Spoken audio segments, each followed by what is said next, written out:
পথ ছাড়ি নাই। আমাদেরকে চোখ রাঙিয়ে লাভ নেই। আপনাদের ভূমিকা আমরা দেখেছি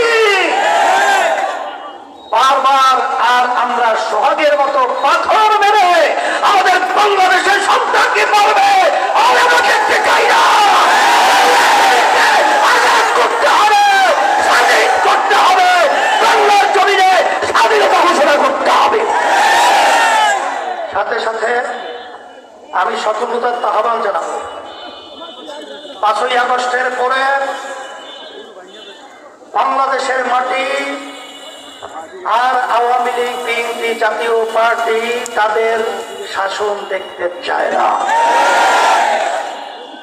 বাংলাদেশের মানুষ মাটি এখন চায় ইসলামের নীতি আদর্শের শাসন। তার বাস্তবতা আমি স্টেজ আসার পরে কয়েকজন হিন্দু আমার দাদুরা আমাকে এসে বলতেছিল যে 5ই আগস্টের পরে, বিশেষ করে আমাদের মাসুম বিল্লাহ ভাই কথা বলতেছিল যে তারা আমাদের জান মাল এবং আমাদের মন্দির সহ সব তারা পাহারা দিয়ে আমাদেরকে সংরক্ষণের দায়িত্ব পালন করেছে। এর নামই হলো ইসলাম। আপনারা দেখেছেন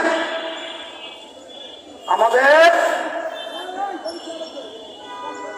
জনসমাবেশ হলো, গণসমাবেশ হলো, মহাসমাবেশ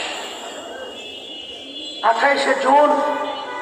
সেই মহাসমাবেশে হিন্দুদের নেতারা, খ্রিস্টানদের নেতারা, বৌদ্ধদের নেতারা আমাদের সমাবেশে এসে একাত্মবাদ প্রকাশ করে তারা আমাদেরকে সমর্থন জানিয়েছে শান্তির লক্ষ্যে। আমি নতুন ভাবে আমার ভাইদেরকে আর নতুন কিছু বোঝাতে চাই না, বলতেও চাই না। তবে আপনাদের কাছে আমার অনুরোধ থাকবে, আমরা আর খুনিদের সহযোগী হব না, আমরা চাঁদাবাজদের সহযোগী হব না, আর মায়ের কোন সন্তান হারাকারীদের সহযোগী আমরা হব না। এদেশ আমার, এদেশে আমি জন্মগ্রহণ করেছি। এ দেশকে সুন্দর করার জন্য আপনার আমার দায়িত্ব কর্তব্য আছে না নাই?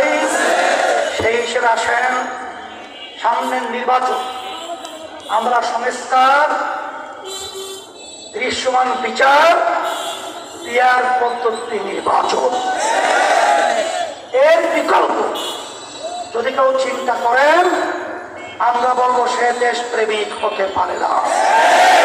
সেই হিসাবে আপনাদের সকলকে আমি ধন্যবাদ জানাচ্ছি। আজকে আপনারা যেভাবে বড় সমুদ্রের মতো আপনারা উপস্থিত হয়েছেন, আমি দেখে খুশি হয়েছি। আমরা যেন সব একাকার হয়ে দেশের পক্ষে, ইসলামের পক্ষে, মানবতার কল্যাণের পক্ষে আমরা যেন কাজ করতে পারি, আল্লাহ তৌফিক দান করুন। ربنا آتنا في الدنيا حسنة وفي الآخرة حسنة وقنا عذاب النار। আদর্শ সঙ্গে মিডিয়া।